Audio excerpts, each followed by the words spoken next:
Assalamualaikum warahmatullahi wabarakatuh. Jumpa lagi dengan saya guys, TM Rek TV. Mudah-mudahan kalian suka dengan channel ini dan jangan lupa bantu guys, yaitu dengan cara klik tombol subscribe-nya, like dan bantu share biar channel ini terus berkembang, biar terus bersemangat untuk ngereaction video-video berikutnya. Oke, untuk kali ini saya ingin ngereaction salah satu video yang cukup menarik dan ini mengejutkan ya. Ya, diam-diam Indonesia mengekspor gas ke luar negeri ya. Wow, ini isunya keren guys.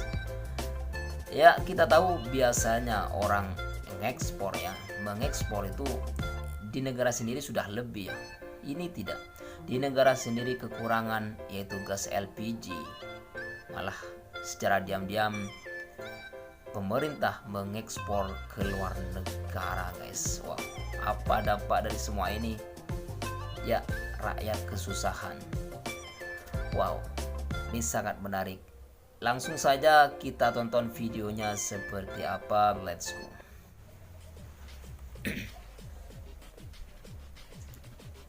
Di tahun 2023, persentase ekspor gas Indonesia adalah 31,8% dari total gas bumi yang ada. Wow. Sisanya digunakan untuk kebutuhan dalam negeri. Angka ini dari tahun ke tahun semakin menurun. Dan di pemerintahan Prabowo lagi-lagi menegaskan bakal menghentikan kebijakan ekspor gas di era transisi energi. Tujuannya untuk memastikan kecukupan energi dalam negeri dan ujungnya adalah swasembada energi. Ini adalah langkah yang sangat berani. Mengapa? Karena berpotensi mengguncang pasar energi di kawasan. Dan ini yang nanti akan menghemat juga impor energi. Ujungnya kita harus swasembada energi. Sebenarnya kalau kita bicara soal penghentian ekspor gas, sudah sejak lama. Pemerintah Indonesia bahkan sudah beberapa kali menyatakan memberikan prioritas penggunaan gas untuk dalam negeri. Tapi pada kenyataannya masih banyak kontrak gas ekspor yang berlangsung dan pemerintah memilih membatalkannya.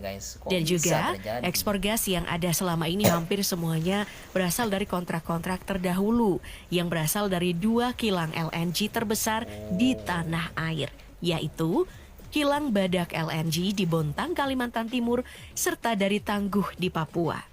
Kilang-kilang ini yang kemudian menyuplai gas ke negara-negara tetangga, termasuk Singapura, Cina, Korea Selatan, dan Jepang. Tapi ke depan, pemerintah bakal mengevaluasi kontrak-kontrak gas, apakah layak untuk dilanjutkan atau tidak. Mengapa? Karena permintaan gas dalam negeri diprediksi akan terus meningkat seiring dengan industrialisasi dan hilirisasi yang digenjot oleh pemerintah. Maka dalam rencana ke depan, seluruh konsesi gas akan diprioritaskan untuk kebutuhan dalam negeri.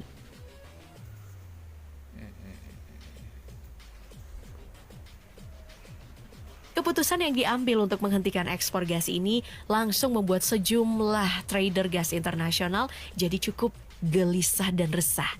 Mengapa? Di tengah tren transisi energi, untuk sementara gas ini jadi alternatif utama untuk memenuhi kebutuhan energi karena dinilai punya emisi lebih rendah ketimbang minyak bumi ataupun batu bara. Keputusan yang diambil ini tentunya akan berdampak besar, terutama bagi negara-negara yang selama ini menjadi tujuan utama ekspor gas Indonesia. Singapura nih misalnya, yang sangat bergantung pada pasokan gas Indonesia untuk memenuhi kebutuhan energi domestiknya. Jika kebijakan ini benar-benar diterapkan, diperkirakan Singapura akan menghadapi krisis energi. Tapi, mengapa Singapura disebut akan menghadapi krisis energi? Mari kita hitung secara sederhana. Berdasarkan data tahun 2023, ekspor gas Indonesia ke Singapura mencapai 4,04 juta ton dengan nilai sekitar 2,2 miliar US dollar.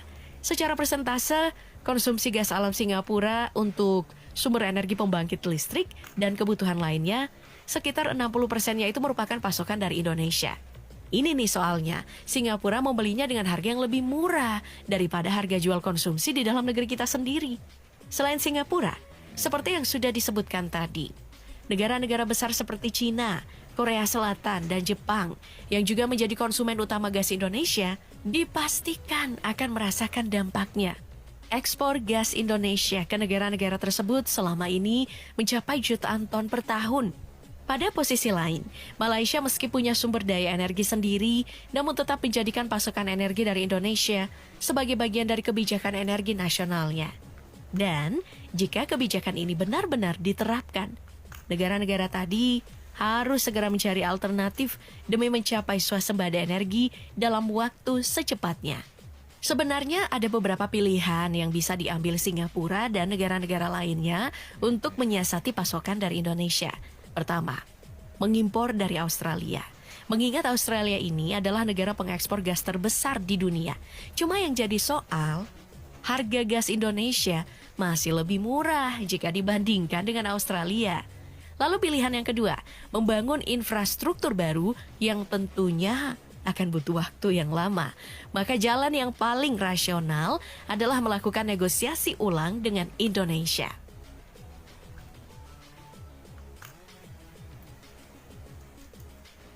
Nah, sekarang, kalau melihat dari perspektif geopolitiknya, kebijakan ini tentunya memperkuat posisi Indonesia dong sebagai pemain utama dalam politik energi di kawasan. Dengan cadangan sumber daya yang melimpah dan teknologi energi yang terus berkembang, Indonesia bisa jadi aktor dominan dalam menentukan dinamika pasar energi regional. Ini sangat berdasar. Kenapa? Karena dalam strategi pertahanan modern, energi memegang peran kunci. Sejarah membuktikan bahwa negara yang menguasai sumber daya energi akan memiliki keunggulan strategis dalam diplomasi dan pertahanan. Mari kita berkaca atas apa yang dilakukan Rusia dalam konflik dengan Ukraina. Untuk menghadapi tekanan dari Uni Eropa, Rusia langsung memutus pasokan gas ke sejumlah negara Eropa sebagai taktik perlawanan. Nah, dengan kemandirian energi, Indonesia tidak lagi bergantung pada pihak eksternal, yang berarti stabilitas nasional lebih terjamin dalam menghadapi tantangan-tantangan global. Selain alasan untuk memberikan nilai tawar yang tinggi di kawasan regional, alasan kebutuhan dalam negeri itu adalah faktor utama. Seperti yang sudah disinggung tadi, pemerintah memproyeksikan bahwa kebutuhan gas domestik akan terus meningkat seiring dengan semakin pesatnya industrialisasi dan perkembangan sektor-sektor strategis lainnya, yang mana diperkirakan konsumsi gas domestik Indonesia akan mencapai 2.659 BBTUD atau British Thermal Unit per Day pada tahun 2034 nanti. Nah, ini tentunya memerlukan pemanfaatan gas secara optimal dan efisien. Jika kebijakan yang diambil Prabowo ini bisa optimal, Indonesia tidak hanya memperkokoh kedaulatan energi, tetapi juga memperkuat posisinya sebagai pemimpin dalam dinamika geopolitik energi. Ya teman-teman, terima kasih sudah menonton video ini, dan teman-teman mestinya sudah paham dengan kejadian di negeri kita. Malah pemerintah ya main-main dengan hal ini guys. Oke, terima kasih sudah menonton video ini. Wabillahi taufiq wal hidayah. Wassalamualaikum warahmatullahi wabarakatuh.